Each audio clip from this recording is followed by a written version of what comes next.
Hello बच्चों। तो हम लोग सेल्स को स्टडी कर रहे हैं। ठीक है, अभी तक जो हमारा चल रहा है ओके, उसमें हमने सेल्स को स्टडी किया है। ठीक है, और थोड़ी सी अगर एक क्विक रिकैप दिखा दूं आपको, तो सपोज ये एक सेल है, सिंगल सेल इज़ देयर, इसका इंटरनल रेजिस्टेंस स्मॉल आर है, इसका ईएमएफ ई है, एक लोड रेजिस्टेंस कैपिटल आर पे आपने इसको कनेक्ट कर रखा है। ठीक है, और आपको पता है सर्किट को क्लोज करने की वजह से करंट सर्किट में फ्लो करता है, एंड वो करंट कितना है आपका आई है। तो आपको पता है इस सेल के टर्मिनल्स के अक्रॉस जो टर्मिनल पोटेंशियल डिफरेंस है उसकी वैल्यू कितनी निकल के आती है, ई माइनस आई आर। ये बहुत बार हम रिपीट कर चुके हैं कि V is equal to E minus I R. ठीक है, हम लोग किरचॉफ्स लॉ पढ़ेंगे। किरचॉफ्स लॉ पढ़ने के बाद मैं आपको एक और एस्पेक्ट इसका बताऊंगा। ठीक है, थोड़ा सा आप उसके लिए बस वेट करिए। ठीक है, we will do that also. काफ़ी इंटरेस्टिंग पॉइंट है वो। ठीक है, कि अब यहाँ पे से तो अगर हम देखें कि हमारे पास, अगर हम देखें तो हमारे पास क्या निकल आता है। वैसे यहाँ पे आपका सेल जो है वो इलेक्ट्रिसिटी प्रोवाइड कर रहा है, तो हम कह सकते हैं ड्यूरिंग डिस्चार्जिंग। डिस्चार्जिंग का मतलब क्या है कि जब सेल जो है अपनी एनर्जी जो है सर्किट में स्पेंड कर रहा है, तो ड्यूरिंग डिस्चार्जिंग द सेल कह सकते हैं the terminal potential difference is always less than the value of EMF. ठीक है, यानी ईएमएफ की वैल्यू से टर्मिनल पोटेंशियल डिफरेंस डिस्चार्जिंग के दौरान हमेशा क्या होता है, कम होता है। ठीक है, अब लेकिन एक ना चार्जिंग का कॉन्सेप्ट भी होता है, उसका प्रूफ मैं आपको थोड़ी देर बाद दूंगा। ठीक है, चार्जिंग आप लोग कैसे करते हैं। चार्जिंग में आप लोग बड़ा सिंपल सा काम करते हैं। सपोज ये आपका सेल है जिसको आप चार्ज कर रहे हैं। ठीक है, तो जब आप सेल को चार्ज करेंगे तो आप स्विच बोर्ड के अंदर पॉजिटिव वाले होल में सेल का, अपनी बैटरी का पॉजिटिव टर्मिनल लगाएंगे, और नेगेटिव वाले होल में अपनी बैटरी का नेगेटिव टर्मिनल लगाएंगे। अब जाहिर सी बात है, ये जो सप्लाई है इसका पोटेंशियल डिफरेंस जो प्रोवाइड आप कर रहे हो वो क्या है, ज्यादा। So this is your E and this is your R. तो क्या होगा, आपकी जो सप्लाई है वो करंट को डोमिनेट करेगी। देखिए, चाहा तो बैटरी का पॉजिटिव टर्मिनल भी करंट फ्लो करवाना रहा था, सप्लाई भी करंट फ्लो करवाना चाह रही है। सप्लाई जो है वो डोमिनेट करेगी, तभी तो सेल की चार्जिंग होगी, विच मीन जो करंट सर्किट में फ्लो करेगा वो सप्लाई के अकॉर्डिंग फ्लो करेगा। अदरवाइज तो आपको ये याद होगा कि बैटरी के पॉजिटिव टर्मिनल से करंट बाहर की तरफ निकलता है। ठीक है, लेकिन चार्जिंग के दौरान बैटरी के पॉजिटिव टर्मिनल में करंट अंदर की तरफ आता है। ठीक है, और नेगेटिव टर्मिनल से करंट बाहर की तरफ जाता है, क्योंकि सप्लाई उसके अंदर क्या कर रही होती है।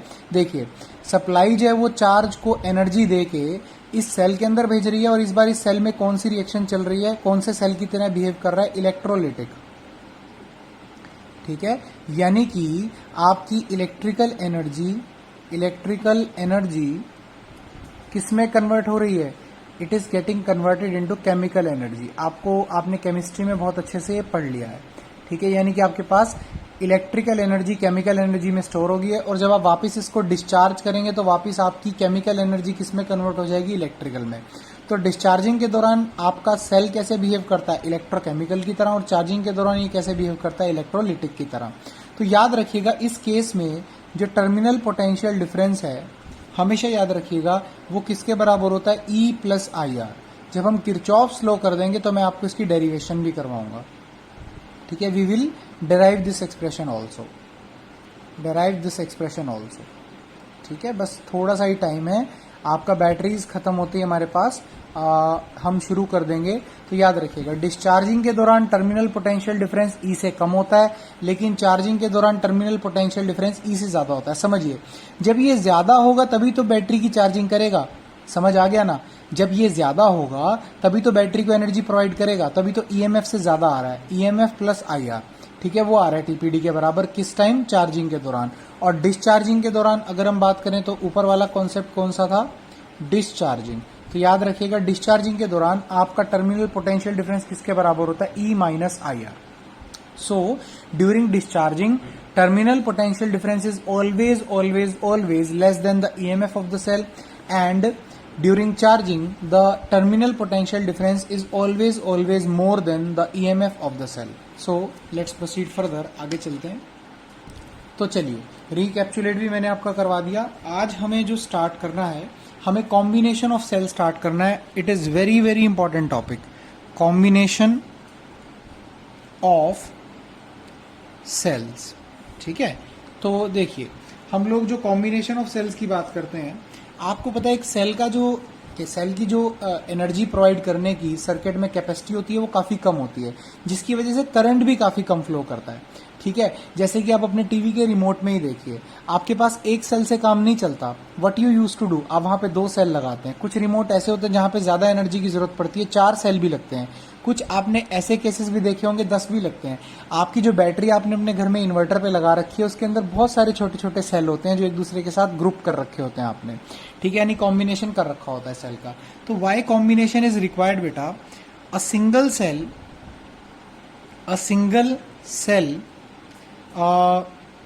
can maintain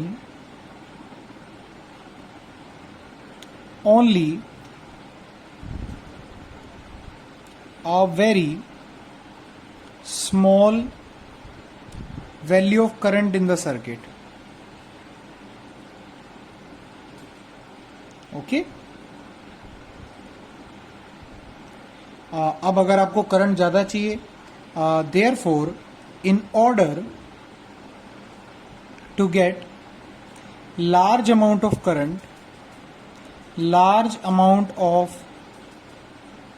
current, we need to combine the cell together.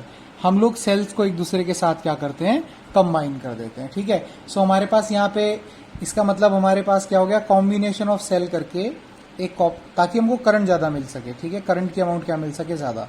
So combination of sales करके कॉन्सेप्ट बन जाता है। सो आपको पता है कॉम्बिनेशन हमारे पास क्या हो सकते हैं, what kind of combinations can be there. ठीक है, पहला वाला is your series combination. Okay, second is your parallel combination, और बेटा एक और तीसरा बन जाता है इन दोनों की मिक्सिंग करके, जिसको हम मिक्स्ड ग्रुपिंग बोलते हैं। Mixed grouping of the cells. ठीक है, तो 3 तरह की हमारे पास ग्रुपिंग बनती है, and all these 3 are very very important. तीनों ही बहुत ज्यादा इंपॉर्टेंट है। So we are going to study all 3 of them. हम इन तीनों को क्या करेंगे, स्टडी। सो हम लोग सबसे पहले स्टार्ट करते हैं सीरीज ग्रुपिंग ऑफ सेल के साथ। So first of all is, पहला टॉपिक आपका क्या है, सीरीज ग्रुपिंग ऑफ सेल्स। ठीक है बेटा, बड़ा इजी है। तो 2 सेल से लेके चलते हैं, फिर जनरलाइज कर लेंगे रिलेशनशिप को। सो सपोज ये ए पॉइंट हो गया। ओके, ये पहला सेल हो गया EMF E1, internal resistance R1। ये दूसरा सेल हो गया EMF E2, internal resistance is R2, and let से ये पॉइंट बी हो गया। ठीक है, सो ये आपके पास 2 सेल्स हो गए। ठीक है, अब आपको पता है दोनों ही सर्किट के अंदर कुछ ना कुछ ईएमएफ की वैल्यू भी इक्विवेलेंट प्रोवाइड करेंगे और रेजिस्टेंस भी इक्विवेलेंट प्रोवाइड करेंगे।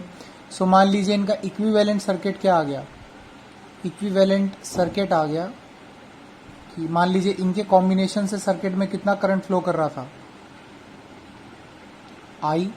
ठीक है, तो इक्विवेलेंट दोनों का जो सेल आएगा वो क्या आ जाएगा, सपोज ये E इक्विवेलेंट आ गया जिसको E सीरीज बोल देंगे, और ये R इक्विवेलेंट आ गया जिसको R सीरीज बोल देंगे।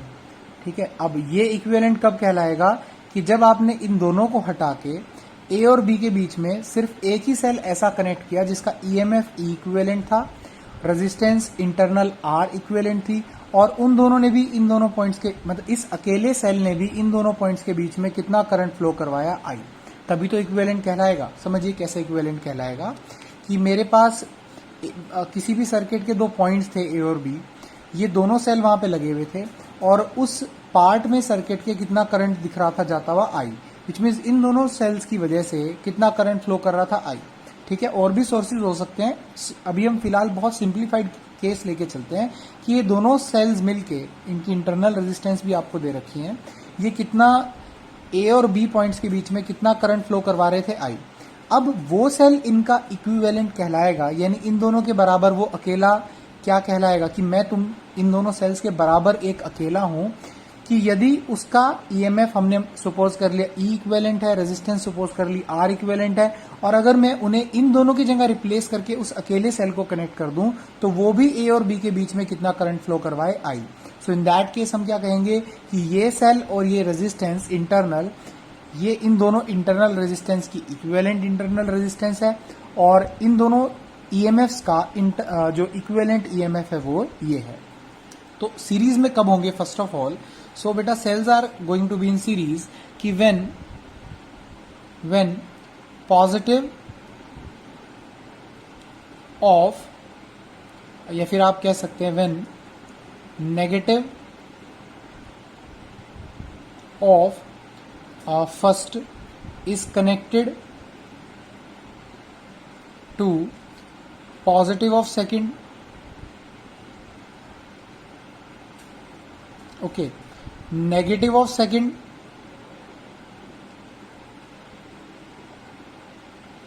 is connected to positive of third,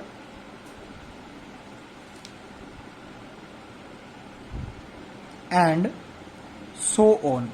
Got it बच्चे? समझ में आ गया? सो this is very very easy कि आपके पास पहले वाले का नेगेटिव दूसरे वाले के किससे कनेक्टेड है? पॉजिटिव से। दूसरे वाले का नेगेटिव किससे कनेक्टेड है? तीसरे वाले के पॉजिटिव से, एंड सो ऑन। तो हम एक बार देख सकते हैं, 3 सेल्स लगा के भी हम इसे ऑब्जर्व कर सकते हैं। सो सी बेटा, ये हो गया आपके पास सेल नंबर 1, ये उसका internal resistance. So this is E1, this is R1,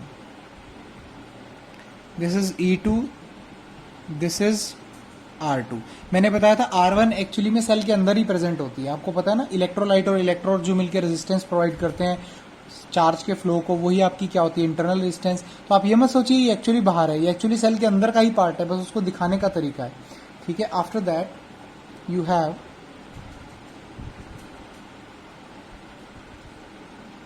so this is your third one, and resistance internal is R3. Got it बच्चे? So in this way आप easily observe कर सकते हैं। Just hold on. Okay, so पहले वाले का negative दूसरे वाले के पॉजिटिव से, दूसरे वाले का नेगेटिव तीसरे वाले के पॉजिटिव से, एंड सो ऑन। तो हम एक्चुअली में दो सिर्फ सेल्स का एग्जांपल लेके चल रहे थे। सो दोबारा से वही 2 सेल्स यहां पे लगा लेते हैं। दिस इज ए,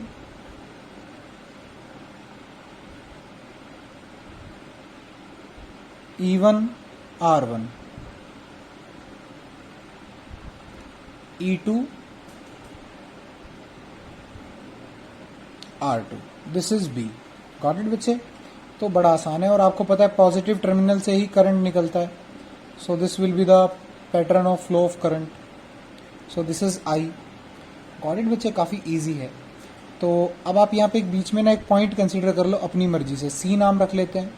अब अगर आप सेल नंबर 1 के टर्मिनल्स चेक करो, सेल नंबर 1 के टर्मिनल्स चेक करो तो ए और सी है।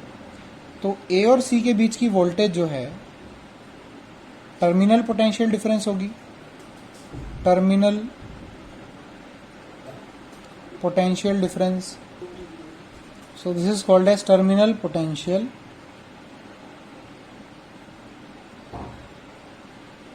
difference for cell 1, ठीक है। तो किसके बराबर हो जाएगा? आपको पता है E1 माइनस आई R1 के बराबर हो जाएगा, वेरी सिंपल। और अगर आप सेकंड वाले सेल के लिए नोट करें, this is for sale number 1, अगर आप सेकंड नंबर सेल के लिए नोट करें तो टर्मिनल्स हो जाएंगे C और B। तो VC माइनस VB जो कि टर्मिनल पोटेंशियल डिफरेंस होगा, TPD जिसको हम बोलते हैं, यानी एक टर्मिनल का पोटेंशियल जो पॉजिटिव वाले की साइड है और जो नेगेटिव वाले की साइड है उसका जो पोटेंशियल है, दोनों को सेपरेट करके you get the value of terminal potential difference. So वो वैल्यू कितनी हो जाएगी? दैट इज बेटा E2 minus IR2। So you all should be agree. ये आपके पास एक इक्वेशन आ जाती है यहाँ से। So let's say this is equation number 1, and ये इक्वेशन 1 आ जाती है बेटा आपके पास यहाँ पे। So let's say this is equation number 2। बहुत जल्दी समझ आने वालों में से है, इजी टॉपिक है काफ़ी, ठीक है। आफ्टर दैट अगर आप उसके बाद देखेंगे तो इनका इक्विवेलेंट आपका जो सेल बनेगा वो कुछ कैसा बनेगा, how that cell will look like, वो सेल कुछ ऐसा बनेगा कि ये ए हो गया, गॉट इट बच्चे, and so this is A, this is your E series, यानी सीरीज में हम दोनों इनका सीरीज कॉम्बिनेशन देख रहे हैं, and this is R series, ठीक है। वैसे आर इक्विवेलेंट और ई इक्विवेलेंट भी आप यूज कर सकते हैं, लेकिन सीरीज लिखने से थोड़ी सी फील ये आती है कि हमें कॉम्बिनेशन हम लोग यहाँ पे बता रहे हैं, ठीक है। सो this is very very easy, ठीक है। तो अगर मैं यहाँ पे इसको लिख दूं बी, तो अगर इस सेल के लिए मैं देखूं तो V A minus V B किसके बराबर आएगा, V A minus V B will be equal to E S minus I R S. This is very very simple. So the value will be E S minus I R S. कोई उसमें बहुत ज़्यादा tough नहीं है कुछ भी। सो got it बच्चे। सो this is your one more equation, let's say this is equation number 3, ठीक है। बिल्कुल भी टफ नहीं है ये, देखिएगा 1 सेकंड में हो जाएगा, ठीक है। नाउ अगर आप इसको थोड़ा सा स्प्लिट करके लिखना चाहें तो कैसे लिख सकते हैं, V A minus V C और plus V C minus V B. भैया कुछ घटा देना और वही चीज ऐड कर देना। मैथमेटिक्स में टोटल आजादी है, आपने सेम चीज को ऐड किया और सेम चीज को सब्ट्रैक्ट किया है। आपने वीसी को ही सब्ट्रैक्ट किया, वीसी को ही ऐड किया, ठीक है। इसकी वैल्यू आपके पास इक्वेशन नंबर 1 में दिखती है आपको, इसकी वैल्यू आपको इक्वेशन नंबर 2 में दिखती है।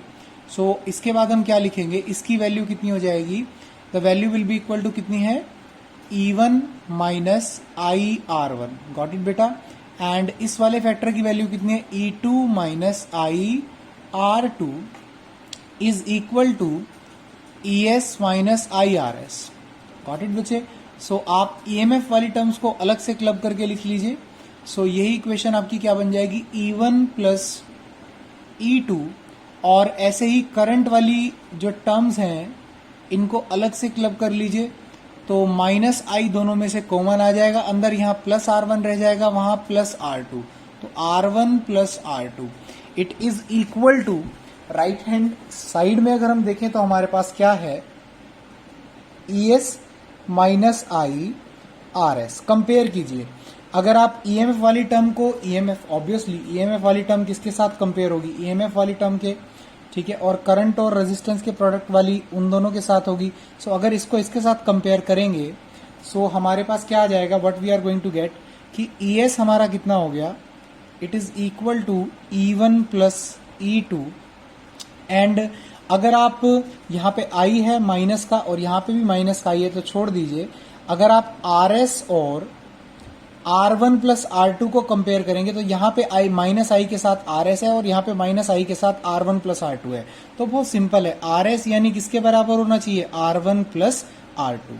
सो कंपैरिजन से ये बड़ी इंपॉर्टेंट चीजें आपके पास निकल के आती हैं, ठीक है। मैं दोबारा से बता देता हूँ, if you are going to compare right hand side to the left hand side, ठीक है, आपके पास राइट हैंड साइड में ES है, लेफ्ट हैंड साइड में EMF की टर्म्स आपको सीधी सीधी क्या दिखाई दे रही है, E1 प्लस E2। सो ES किसके बराबर हो जाएगा, E1 प्लस E2 के। और अगर राइट हैंड साइड में आप माइनस आई के साथ की टर्म देखते हैं तो दैट इज RS, और अगर इधर देखते हैं that is R1 plus R2, तो RS कितना हो जाएगा, R1 plus R2। Got it बच्चे। ये तो हो गया सिर्फ 2 सेल्स के लिए, 2 सेल्स, ठीक है। अगर आपको जनरल डिफाइन करना हो, सपोज ऐसे n सेल्स आपस में कनेक्टेड होते, तो suppose n such cells are connected, तो क्या इक्वेशन बनाएंगे आप, योर इक्वेशन विल बी, देख लीजिए फटाफट से, E1 plus E2 plus E3 up to and so on En। ये तो हो गया आपके पास E सीरीज, और रेजिस्टेंस कितनी हो जाएगी सीरीज कॉम्बिनेशन की, रेजिस्टेंस आप देख रहे हो 2 में भी ऐड हो रही है तो n सेल्स में भी आपस में ऐड होगी, तो रेजिस्टेंस कितनी हो जाएगी, RS will be equal to R1 plus R2 plus up to and so on Rn। तो ये हो गया आपके पास जनरल में कि अगर n सेल्स आपस में सीरीज में कनेक्टेड हो तो सबका EMF मिला के बनता है एडिशन के बराबर। देखिए बढ़ रहा है EMF, तो फायदा होगा सीरीज में लगाने पे। और सबका रेजिस्टेंस क्या हो जाता है वो भी आपस में एड अप हो जाएगा। ठीक है, ये थोड़ा नुकसान वाला पॉइंट है कि रेजिस्टेंस जो है इंटरनल वो बढ़ रहा है। ठीक है, तो ये करंट को थोड़ा सा कम करेगा और ये करंट को ज़्यादा कर देगा। तो देखते हैं कि हम ज़्यादा अच्छा फ़ायदा कैसे निकाल सकते हैं। क्या सीरीज़ ही एक तरीका है, क्या पैरेलल ही एक तरीका है, या फिर एक मिक्स ग्रुपिंग करना एक तरीका है, जो तीसरे वाली हमने पढ़ी। ठीक है, सो नेक्स्ट पेज पे मैं इसको कंटिन्यू करते हुए लिख देता हूँ। So derivation was quite easy, so it is also given in the notes. ठीक है, नोट्स में है आपका। आज मैं दोबारा एक बार स्कैन करके भेजूंगा। Many of you were saying कि हमारे पास फाइल नहीं है। ठीक है, सो आज ही मैं आपके लिए दोबारा इसको स्कैन करके भेजता हूँ। ठीक है, ओके। सो देख लीजिए कि अगर हमारे पास suppose n cells are connected in series, तो आपके पास उनका इक्विवेलेंट ईएमएफ कितना आ जाता है, E1 plus E2 plus up to and so on. n cells are there, और इक्विवेलेंट रेजिस्टेंस कितना हो जाता है, R1 plus R2 up to and so on Rn। So अब इसके कुछ स्पेशल पॉइंट्स पढ़ते हैं, ये बड़े इंपॉर्टेंट होते हैं भैया, स्पेशल पॉइंट्स याद रखिएगा। ठीक है, so what are these special points? वो स्पेशल पॉइंट्स आपके पास क्या रहेंगे? स्पेशल पॉइंट नंबर 1, अगर आपके पास आइडेंटिकल हो ये सारे के सारे सेल, आइडेंटिकल n सेल्स, सो आप कैसे उसको करेंगे? आपके पास यानी E1 बराबर में E2 बराबर में E3 up to and so on बराबर में En, और ये सब E के बराबर है, सभी का EMF सेम है। और अगर आइडेंटिकल है तो आपकी इंटरनल रेजिस्टेंस भी इन सब की क्या होगी, आपस में सेम होगी, वो R के बराबर है। गॉट इट बेटा? सो अगर आप E plus E n times कर देंगे तो आपके पास सीरीज कॉम्बिनेशन का इक्विवेलेंट जो आपके पास EMF है वो किसके बराबर हो जाएगा? That is E plus E यानी n टाइम्स ऑफ E। और रेजिस्टेंस कितना हो जाएगा सीरीज कॉम्बिनेशन में? R प्लस R, n बार R तो NR हो गया, यानी EMF भी n टाइम्स बन के अपीयर होता है और रेजिस्टेंस भी n टाइम्स बन के अपीयर होती है, लेकिन अगर सेल्स आइडेंटिकल हो। गॉट इट बच्चे? Second important point. ठीक है, सेकेंड इंपॉर्टेंट पॉइंट क्या है? If polarity of a cell is reversed, बहुत इंपॉर्टेंट क्वेश्चन है कि अगर आपके पास जो सीरीज में कनेक्टेड सेल थे उनमें से एक की पोलैरिटी रिवर्स कर दी, तो देख लीजिए फटाफट से। सपोज ये A हो गया, ये पहला सेल हो गया, EMF E1, रेजिस्टेंस R1, मैं केवल 3 लेके आपको बता रहा हूँ। ये सेल हो गया दूसरा, E2 EMF, रेजिस्टेंस R2। और गलती से क्या, सपोज किसी ने इंटेंशनली भी कर दिया, तीसरे सेल का पोलैरिटी उल्टा जोड़ रखा है। ठीक है, तो याद रखिएगा बेटा, समझो अब ये जो सेल है ना वो इन दोनों के अगेंस्ट हो जाएगा रादर देन कोऑपरेटिंग देम। देखिए इसका पॉजिटिव लेफ्ट हैंड साइड में, लेफ्ट राइट करके चलते हैं, this is left and this is right. Left hand side में पॉजिटिव है तो करंट पॉजिटिव में छोड़ना चाहेगा, इसका भी लेफ्ट हैंड साइड पे पॉजिटिव है तो पॉजिटिव, विच मीन्स करंट किधर छोड़ना चाहेगा, यानी इसका भी टेंडेंसी करंट इधर छोड़ने का होगा, इसका टेंडेंसी भी करंट इधर छोड़ने का होगा, लेकिन इसका जो पॉजिटिव हो राइट में है तो ये करंट ऐसे छोड़ना चाहेगा, विच मीन्स ये वाला बैटरी इन दोनों के इफेक्ट को rather than adding cancel out करना स्टार्ट कर देगा। तो रिजल्ट भी कुछ ऐसा ही दिखाई देगा। ES कितना हो जाएगा, E1 प्लस E2, लेकिन तीसरे वाले की पोलैरिटी उल्टी जुड़ी हुई है तो क्या हो जाएगा, माइनस E3। बहुत आसान है। लेकिन रेजिस्टेंस की सेहत पे इसका क्या फर्क है? रेजिस्टेंस का तो कुछ पोलैरिटी नहीं होता, तो RS कितना हो जाएगा, R1 plus R2 plus R3। कोई इफेक्ट नहीं पड़ने वाला, because resistance has got no polarity. वो तो एक तार में 3 रेजिस्टेंसेज लगातार जुड़ी हुई, तो रेजिस्टेंस का तो सीरीज वाला रिजल्ट ही रहेगा। तो दिस इज वेरी इंपॉर्टेंट। अब अगर यही रिजल्ट हम n आइडेंटिकल सेल्स के लिए लेके चलें, जो कि काफी इंपॉर्टेंट है, CBSE ने पूछा है पहले जी। Now your third and very very important result, देखिए थर्ड और वेरी बहुत ज्यादा इंपॉर्टेंट केस है। मान लीजिए n आइडेंटिकल सेल्स हैं, आइडेंटिकल सेल्स, ठीक है, लेकिन गलती से बाय मिस्टेक या फिर इंटेंशनली, ठीक है, one is connected in reverse polarity. तो मैं आपके लिए फिगर बना देता हूं, टेंशन ना लो आप। तो देखिए ये इंटरनल रेजिस्टेंस भी रहेगी यहां पे,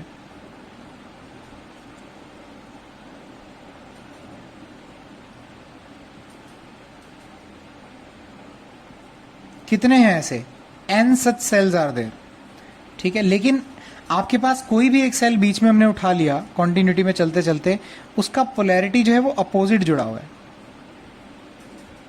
ठीक है। तो अब अगर ये आपसे ऐसा कुछ पूछ ले कि भाई ऐसा कुछ हुआ है और अब मुझे आप क्या निकाल के बताइए, वो कहता है मुझे आप ES की वैल्यू बताइए।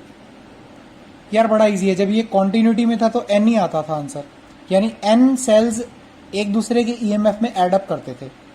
अब कितना आना चाहिए पहले आप खुद से निकाल के देखना। आप में से ना बहुत सारे बच्चों के मन में आंसर क्या आएगा, n-1 इंटू ई। आप कहोगे यार एक उल्टा जुड़ गया तो -1 कर दिया, नहीं, आप समझो। देखिए 11 खिलाड़ी हैं, एक ही टीम के लिए खेलते हैं, तो आप 11P लिखोगे, ठीक है, समझ में आ गया, 11P। अब वहां से एक खिलाड़ी छोड़ के नहीं गया, सिर्फ दूसरी टीम में चला गया, तो देखिए अब एक खिलाड़ी ने आपके यहां से तो छोड़ा ही छोड़ा, तो 10P रह गया, लेकिन अपोजिट में और खड़ा हो गया तो एक और P की जगह कम कर देगा, तो कितना आंसर आएगा, 9P आएगा ना। तो समझिए जब ये सेल रिवर्स में कनेक्ट हुआ तो बाकी कितने रह गए, n-1e, ठीक है, बिकॉज एक रिवर्स में कनेक्ट हो गया। लेकिन क्योंकि ये रिवर्स में कनेक्ट हुआ तो इसकी पोलैरिटी बाकी n-1 की पोलैरिटी के अपोजिट करंट फ्लो करवाना चाहेगी, तो -e भी तो आएगा। याद होगा आपको पिछली बार हमने क्या किया था, जो सेम में कनेक्टेड है उन सबका EMF जोड़ा था, और जो रिवर्स में कनेक्टेड है उसका EMF क्या किया था, माइनस किया था। तो ES कितना हो जाएगा, n-2 इंटू ई। याद रखिएगा कम एक किया था, ठीक है, रिवर्स में एक किया था, रिवर्स में एक था, ठीक है, बट n में से 2 सब्ट्रैक्ट होंगे।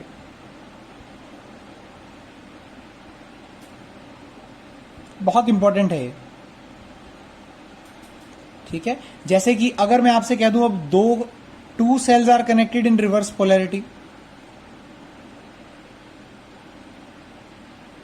तो दोबारा लिख लेते हैं। वैसे n-4 आ जाएगा, आपको पता चल जाना चाहिए, लेकिन फिर भी आपकी नॉलेज के लिए कैसा आंसर आ जाना चाहिए भाई, आंसर आना चाहिए कुछ ऐसा कि E सीरीज बराबर में, ठीक है, कितने कम हुए,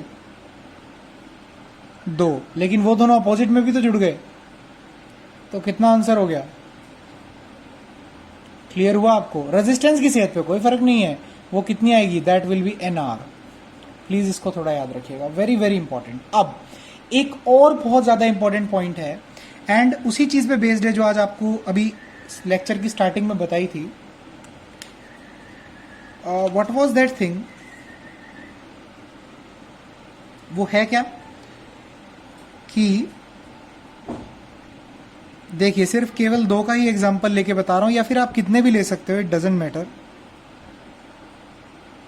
ये वाला आपने उल्टा कनेक्ट किया हुआ है, ठीक है, और आइडेंटिकल सेल्स हैं सबके सब, this is E, this is R, this is E, this is R, this is E। अलग अलग भी हो सकते हैं, E1 R1, E2 R2, E3 R3, ठीक है। और ऐसे करके अगले वाले को भी ड्रॉ कर देता हूं मैं आपके लिए,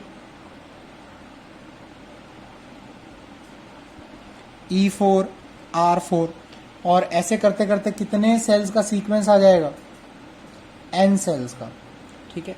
अब अगर आपसे कोई पूछे कि करंट I फ्लो कर रहा है सर्किट में, ठीक है, current which is following is I, तो देखिए ये वाला पॉजिटिव लेफ्ट में है, इसका भी लेफ्ट में, इसका भी लेफ्ट में, तो मानते हैं आपके n-1 सेल्स का जो पॉजिटिव और लेफ्ट हैंड साइड में, तो करंट आपका लेफ्ट हैंड साइड टुवर्ड्स ही फ्लो कर रहा है, तो this is your current flowing in the circuit, ठीक है। अब अगर आपसे कोई पूछे कि भाई मुझे ना पहले वाले सेल का TPD बताओ, तो ये तो वही हो गया ना पॉजिटिव। देखिए सेल के पॉजिटिव से जब करंट निकल रहा हो तो उसकी डिस्चार्जिंग हो रही है, और अगर सेल के पॉजिटिव में करंट आके एंटर कर रहा हो तो क्या हो रही है, डिस्चार्जिंग। और आपको याद होगा कि जब डिस्चार्जिंग होती है तो क्या आता है, E1 माइनस IR1, ठीक है। देखिए इसमें भी पॉजिटिव से ही करंट बाहर जा रहा है, प्लीज देखिए पॉजिटिव से करंट बाहर निकल रहा है, तो इसके अक्रॉस जो TPD आ जाएगा वो क्या हो जाएगा, E2 माइनस IR2, ठीक है। इसमें लेकिन करंट कैसे फ्लो कर रहा है, ऐसे ऐसे, क्योंकि ये रिवर्स पोलैरिटी में कनेक्टेड है, so that's why, just hold on, हाँ जी।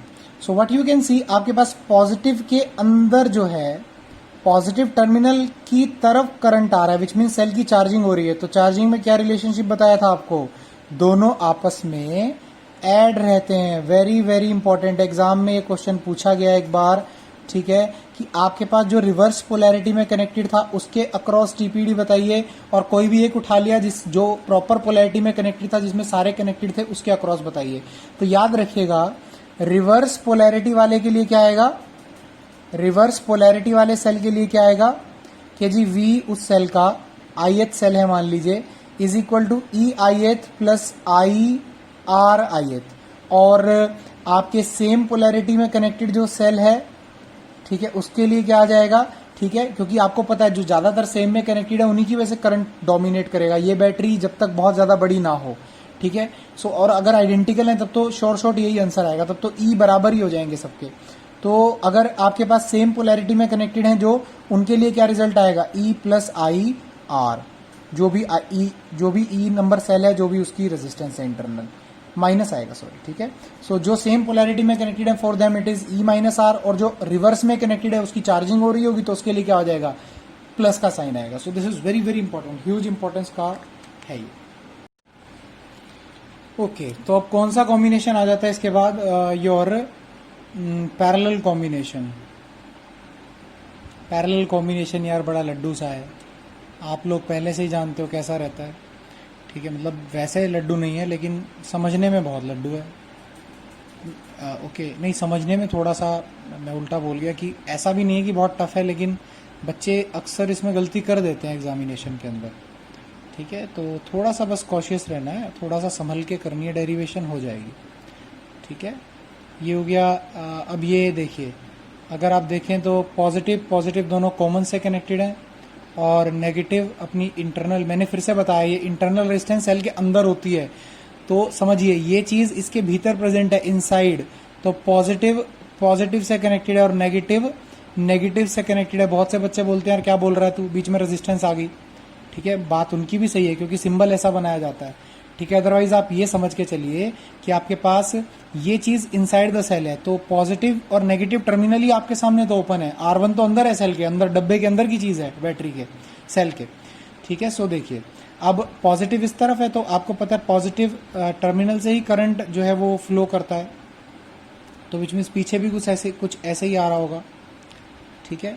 तो विच मीन्स यहाँ से कंबाइन, तो सपोज यहाँ से करंट I1 आया तो बेटा यहाँ से देखिए डिवाइड हो रहा है दो पार्ट में, तो यहाँ से I1 इधर चला जाएगा और I2 इधर चला जाएगा। ऑल्दो हम इसको किरचॉफ्स जंक्शन रूल करके आगे पढ़ेंगे, लेकिन फिलहाल के लिए याद रख लीजिए जो करंट आया वो दो में बट गया। जैसे नाली में से पानी आया, कुछ इधर चला गया कुछ इधर, तो वाटर करंट दो पार्ट में डिवाइड हो गया। ऐसे ही इलेक्ट्रिक करंट भी दो डिफरेंट ब्रांचेस के अंदर चला गया, और as it is a scalar quantity तो I1 प्लस I2 के बराबर आपका I हो जाता है। बहुत इंपॉर्टेंट इक्वेशन है, दिस इज महा इंपॉर्टेंट इक्वेशन नंबर 1, ठीक है। तो विच मीन्स वही I1 यहाँ पे जाएगा, सीरीज में कनेक्टेड है, सीरीज में आपको पता है करंट सेम रहता है, और यहाँ से I2 सॉरी, ठीक है, और यहाँ जाके दोनों कंबाइन हो जाएंगे तो I1 plus I2 it will be, ठीक है। सो काफ़ी ज़्यादा आसान है। अब अगर आप ए और बी के बीच का पोटेंशियल डिफरेंस निकालना चाहें तो आपको पता है अगर यहाँ पे वी है तो यहाँ पे भी वी होगा। अरे यार बड़ी सिंपल सी बात है, बिकॉज कंडक्टर ही तो आगे प्रेजेंट, और अगर यहाँ पे वी बी है तो यहाँ पे भी वी बी होगा, और वी ए जो है वो वी ए इसका पॉजिटिव टर्मिनल का पोटेंशियल और वी बी इसका नेगेटिव टर्मिनल का पोटेंशियल। यानी अगर मैं पहले वाले सेल का टीपीडी की बात करूं तो V A minus V B है, और दूसरे वाले सेल की टीपीडी की बात करूं वो भी V A minus V B है, तभी तो ये आपस में पैरेलल में है, बिकॉज दोनों सेल्स के अक्रॉस पोटेंशियल डिफरेंस क्या है, सेम। सो विच मीन्स इसके अक्रॉस भी पोटेंशियल डिफरेंस कितना है, V A minus V B, जिसको हम वी नाम दे देंगे, सिंपली वी बोल देते हैं, और इसके अक्रॉस भी कितना पोटेंशियल डिफरेंस है, V A minus V B, जिसको अपन लोग क्या नाम दे देंगे, वी नाम दे देंगे। तो बड़ा इजी है इसके बाद कि जी अगर आप बात करें कि terminal potential difference across cell 1 it is V A minus V B, and जिसको वी नाम दे देते हैं। यार किसके बराबर होगा, E1 minus I1 R1, V is equal to E minus I R होता है ना, तो उस ब्रांच में करंट कितना है I1 और रेजिस्टेंस कितनी है R1, तो कितना हो गया V is equal to E1 minus R1, ठीक है। V1 is equal to sorry V is equal to E1 minus I1 R1। Why I1, because इधर करंट डिफरेंट है। अगर आप टीपीडी अक्रॉस सेल 2 देखें भाई, उसके अक्रॉस भी तो उसका भी तो एक एंड किससे कनेक्टेड है, ए से और दूसरा बी से, तो विच मीन्स वो भी कितना हो जाएगा V A minus V B, जिसको हम वी कह के चल लेते हैं सिर्फ। ये क्या हो गया E2 माइनस I2R2, बहुत ही सिंपल सी चीज आ गई। ठीक है, अब अगर आप कह दें कि भैया मेरे को तो इनका इक्विवेलेंट सेल देखना है, तो कोई बात नहीं, उसको भी दिखा देते हैं आपको। तो भाई इनका इक्विवेलेंट सेल जो है वो कैसा रहेगा कि फिर से ए और बी के बीच में इन दोनों की जगह आपने यदि एक ऐसा सेल कनेक्ट करवा दिया कि जिसको कनेक्ट करवाने के बाद भी ए और बी के बीच में करंट आज भी कितना फ्लो कर रहा है, आई फ्लो कर रहा है, तो ये वाला जो सेल और ये वाली जो रेजिस्टेंस है, ये रेजिस्टेंस इन दोनों की इक्विवेलेंट इंटरनल रेजिस्टेंस के बराबर हो जाएगी और इसका ईएमएफ इन दोनों के इक्विवेलेंट ईएमएफ के बराबर हो जाएगा। तो इसको ई पैरेलल बोल लेते हैं और इसको क्या बोल देते हैं, आर पैरेलल। बड़ी सिंपल सी बात है। ठीक है, अच्छा अगर इसके अकॉर्डिंग हम देखें तो V A minus V B okay किसके बराबर हो जाएगा, EP minus I R P. बड़ी सिंपल सी बात है। तो यानी V किसके बराबर हो गया, EP minus I R P. तो ये बेटा कुछ इस तरह का सीन है। सो दिस इक्वेशन, हम सभी इक्वेशंस का नाम रख देते हैं। This was first one, this is let's say equation number 2, this is let's say equation number 3 and this is let's say equation number 4।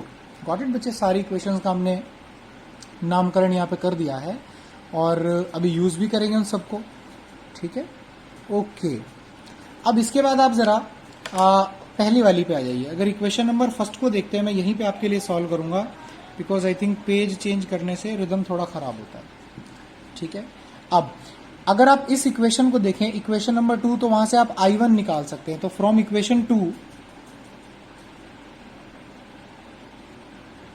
अगर हम इक्वेशन 2 की बात करें तो V is equal to E1 minus I1 R1। तो अगर आप इसको इधर ट्रांसफर कर दें, इसको इधर ट्रांसफर कर दें, तो I1 R1 is equal to कितना हो जाएगा, E1 माइनस V, और आपके पास यहां से I1 कितना निकल के आएगा, E1 minus V by R1। Got it बच्चे। और अगर ऐसे हम इक्वेशन 2 को देखें, 3 को देखें, फ्रॉम इक्वेशन 3 हमारे पास यहां से हम I2 की वैल्यू निकाल सकते हैं। तो कितनी हो जाएगी, similarly I2 is equal to E2 minus V by R2। So this is one equation and this is another. अगर ये I1 I2 की वैल्यू हम इक्वेशन नंबर 1 में पुट कर दें, तो putting I1 and I2 in equation कौन सी, 1, equation 1 में पुट करने जा रहे हैं, तो पुट कर दीजिए। तो I कितना हो जाएगा, E1 minus V by R1 plus E2 minus V by R2। Got it बच्चे। इसको नेक्स्ट पेज पे सॉल्व कर लेते हैं।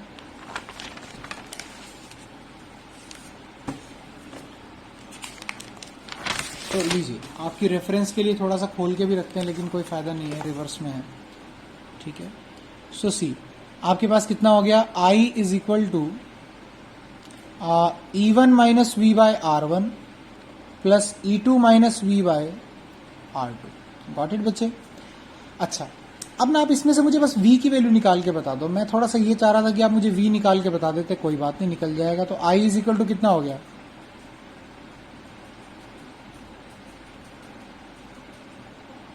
देखिए ये माइनस V बाय R1 आएगा, माइनस V बाय R2 आएगा, जिसका माइनस V मैंने कॉमन ले लिया, अंदर क्या हो जाएगा, इसी को सिंप्लीफाई करके लिखा, तो क्या बन जाएगा, I is equal to E1 R2 plus E2 R1 by R1 R2। ठीक है, माइनस V, और ये कितना बन जाएगा, R1 plus R2 by R1 R2। Got it बच्चे, समझ में आ गया। तो दिस इज वेरी इजी। अब आप क्या करिए, अब आप सिर्फ इस पूरी इक्वेशन को, मुझे V अकेला करना है, आई वॉन्ट V अलोन, पूरी इक्वेशन को इसके साथ वाली चीज के रेसिप्रोकल से मल्टीप्लाई कर दीजिए। बड़ी सिंपल सी बात है। अगर इसको अकेला करना है तो इसके साथ वाली चीज के रिवर्स से पूरी इक्वेशन को कर दीजिए। देखिए यहां भी करेंगे मल्टीप्लाई, यहां भी करेंगे, यहां भी करेंगे, तो आपको पता है सेम चीज से मल्टीप्लाई डिवाइड अगर मैं सभी टर्म को कर दूं इक्वेशन की, तो कोई फर्क नहीं पड़ता, इक्वेशन वैलिड रहती है। तो जब ये फैक्टर इससे मल्टीप्लाई होगा तो R1 प्लस R2 से R1 प्लस R2 चला जाएगा, R1 R2 से R1 R2, तो V तो अकेला हो गया। अब इस टर्म को इसके साथ लेके आइए, देखिए R1 R2 से R1 R2 हट जाएगा, नीचे रह जाएगा R1 प्लस R2, यानी क्या बन जाएगा E1 R2 plus E2 R1 divided by R1 R2 से R1 R2 चला गया, डिनोमिनेटर में केवल रह गया R1 प्लस R2। अब इसको इधर कर दीजिए तो I, और साथ में क्या हो गया R1 R2 divided by R1 plus R2।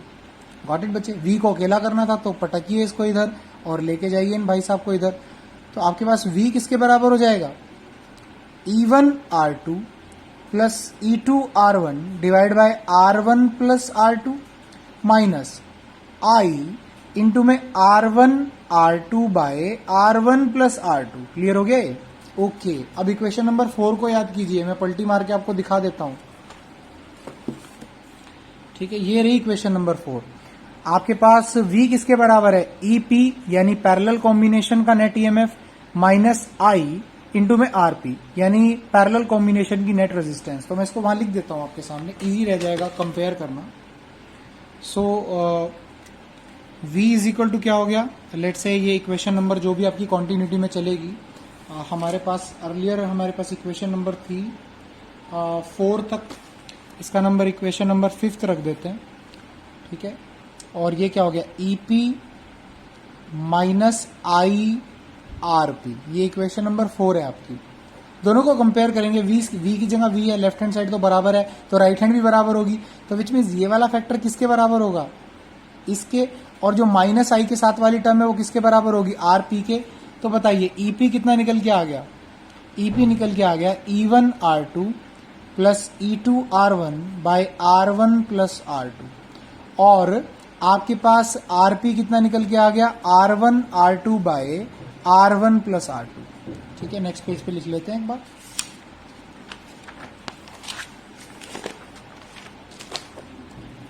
सो सी बच्चे क्या निकल के आया, your EP is equal to E1 R2 plus E2 R1 by R1 plus R2, and what is R parallel, it is equal to R1 R2 by R1 plus R2। ये बहुत ही आसान है। ठीक है, क्लियर हुआ आपको? तो ये हो गया। अच्छा अब मैं जनरल, एक्चुअली ये तो पैरेलल कॉम्बिनेशन का ही रिजल्ट है, जरा पलटी मारो।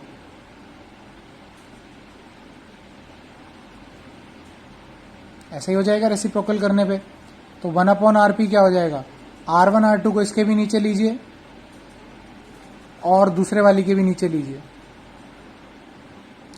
ये उड़ गया, यहाँ पे ये उड़ गया, तो क्या हो गया 1/RP is equal to 1/R1 plus 1/R2। तो रेजिस्टेंस तो पैरेलल वाला ही रूल फॉलो कर रही है, पैरेलल कॉम्बिनेशन वाला rule.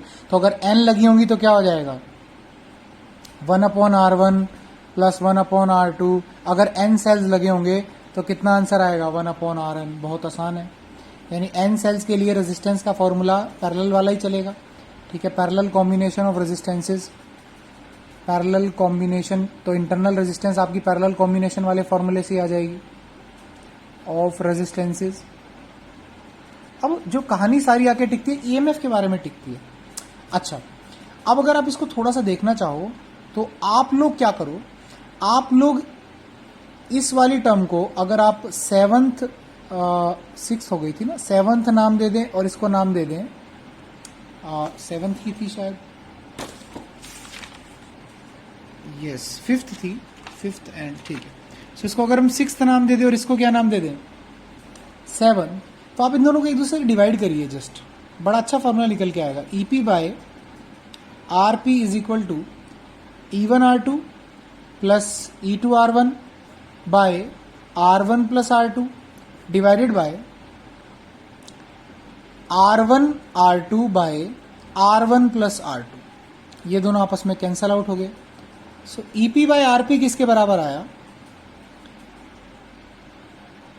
E1 R2 by R1 R2। मैंने इसको इसके साथ भी डिवीजन कर दी, इसके साथ भी कर दी, plus E2 R1 by R1 R2।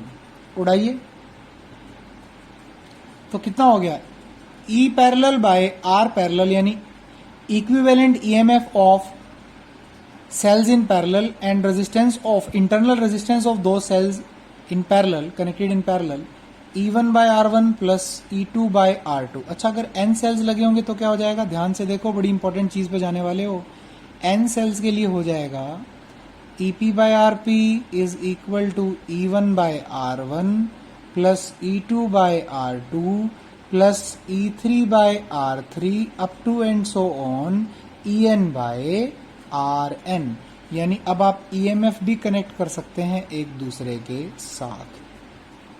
Got it बच्चे? क्लियर हुआ कि नहीं हुआ? This is very very easy. ठीक है, एक बार अगर आप इसको करेंगे so you will be able to get it. Just hold. Okay, so आप देख सकते हैं मैं ये पूरा रिजल्ट आपके लिए एक क्लब करके नेक्स्ट पेज पे लिखता हूं। सो सी बेटा, अगर n आइडेंटिकल सेल्स एक दूसरे के साथ कनेक्टेड हैं तो उनकी रेजिस्टेंस क्या आएगी, इंटरनल रेजिस्टेंस का इक्विवेलेंट क्या आएगा, और अगर EMF को भी निकालना चाहें तो वो कैसे आएगा, E1 by E2 sorry R1 plus E2 by R2 plus up to and so on En by R। Okay, बड़ी इंपॉर्टेंट बात है ना। सपोज वही special cases, suppose n identical cells are there, so what will be the answer. Suppose E1 बराबर में E2 बराबर में up to and so on क्या हो गया, En, ये सब E के बराबर हो गए। R1 is equal to R2 up to and so on Rn, ये किसके बराबर हो गए, R के बराबर। तो 1 अपॉन RP तो कितना हो जाएगा, 1 by R plus 1 by R plus 1 by R कितना हो गया, N बाय R। पलटी मारने पे RP कितना आ गया, R बाय N। ठीक है, अब इसकी बात करते हैं। तो EP बाय RP कितना हो गया, E by R, E by R, E by R कितना हो गया, NE by R। Got it बच्चे? सो यहां से अगर आप इसकी वैल्यू को, RP की वैल्यू को यहां सब्स्टिट्यूट करेंगे तो क्या हो जाएगा, EP बाय R, यहां N आ गया is equal to NE by R। देखिए RP की जगह मैंने R बाय N रखा था तो उसका N ऊपर चला गया, N कैंसिल हो गया, R कैंसिल हो गया। बहुत इंपॉर्टेंट रिजल्ट है। EP किसके बराबर आ गया, E के। तो याद रखिएगा, अगर n आइडेंटिकल सेल्स पैरेलल में कनेक्ट होते हैं तो EMF पे कोनो प्रभाव नहीं पड़ता, कोई प्रभाव नहीं पड़ता। बहुत इंपॉर्टेंट है, EMF रिमेन सेम। रेजिस्टेंस क्या हो जाती है, बाय n हो जाती है। ये इंपॉर्टेंट बातें हैं बेटा, यानी कि आप यहां से कंक्लूजन निकाल के क्या लिख सकते हैं, जो बहुत इंपॉर्टेंट है, कि when n identical sales, identical यानी एक दूसरे के जैसे, पहले का भी EMF E, दूसरे इंटरनल रेजिस्टेंस R, दूसरे का भी EMF E internal resistance R, तीसरे का भी EMF E internal resistance R। तो when n identical cells are connected in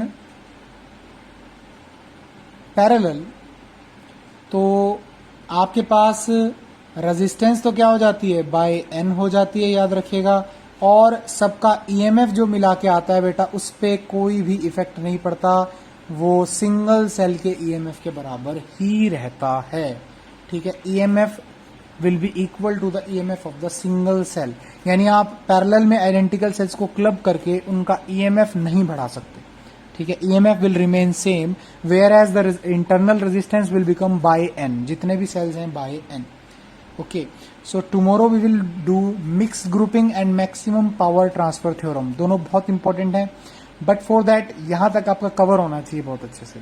okay, thank you. आलस छोड़िए और बहुत पढ़ाई करिए। ठीक है, this is time to accelerate yourself. Thank you, thanks allot.